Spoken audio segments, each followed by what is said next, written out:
Agrigento è virtuosa, Favara no. Dalla regione è out per i comuni che non sanno differenziare e producono troppi rifiuti solidi urbani. Se da un lato la città dei Templi può vantare in pochi mesi dall'avvio della raccolta porta a porta un incoraggiante 70% circa di differenziata, quella dell'Agnello Pasquale dopo anni e anni al mese di maggio si ferma a circa il 25%. Una percentuale che negli ultimi 2 anni ben poco è cresciuta, soprattutto se si considera l'aspettativa che la stragrande maggioranza dei favaresi nutriva nella nuova gestione a 5 Stelle, che in mancanza di risposte è andata scemando. Un dato certamente negativo e non solo dal punto di vista dell'immagine della città di Favara. Dalla regione con l'ordinanza di Musumeci che dà un ultimatum ai comuni che non svolgono un efficace servizio di raccolta differenziata, intendono spronare gli enti locali siciliani a raggiungere una percentuale minima del 65%. Favara dunque, e lo deve fare nel giro di qualche mese, secondo i tempi dettati dal governo regionale, deve recuperare quel 40% mancante.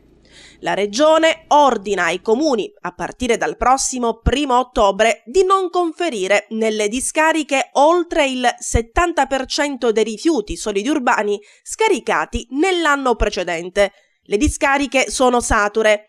Se ad esempio nel 2017 Favara ha scaricato 100 tonnellate di indifferenziato in discarica, dal prossimo ottobre ne potrà conferire al massimo 70. Gli eventuali rifiuti in eccesso dovranno essere portati al di fuori dei confini regionali ed i costi saranno a carico dei comuni e quindi dei contribuenti. Pertanto gli enti locali sono tenuti a comunicare al Dipartimento regionale dell'acqua e dei rifiuti entro il 31 luglio prossimo come intendono portarli fuori dalla Sicilia. Chi non lo farà rischia la decadenza degli organi comunali. Qualora Favara non riuscisse a rispettare i paletti della regione, non aumentando adeguatamente la differenziata e diminuendo di conseguenza l'indifferenziata, ci potranno essere pesanti aumenti del costo in bolletta.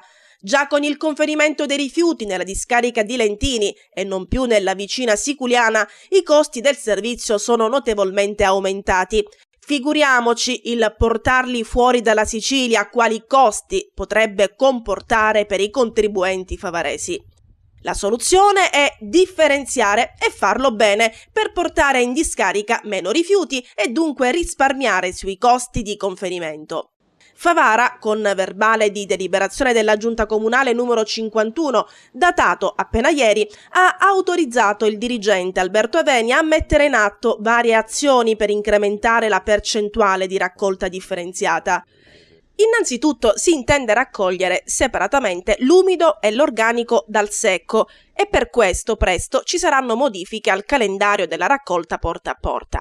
Inoltre si sta procedendo all'affidamento e stipula del contratto con il consorzio Piattaforme Riunite, con sede legale in Aragona, nella zona industriale Area Asi, che gestisce l'impianto di Lercara Friddi, zona industriale, stazione di trasferenza dei rifiuti non pericolosi, tra cui RSU.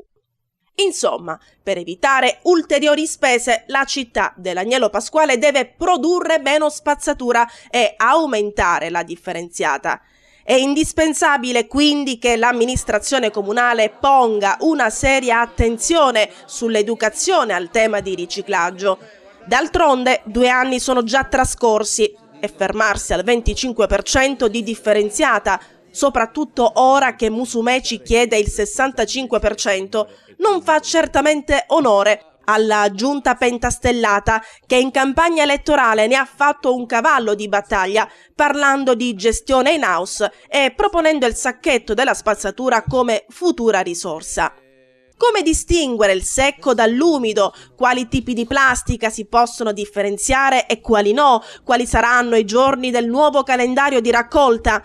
Sensibilizzare e quindi comunicare costantemente, soprattutto attraverso appositi spazi disponibili mediante gli organi addetti alla comunicazione, diventa oramai un imperativo per non gravare sulle casse comunali e dunque sulle tasche dei cittadini favaresi.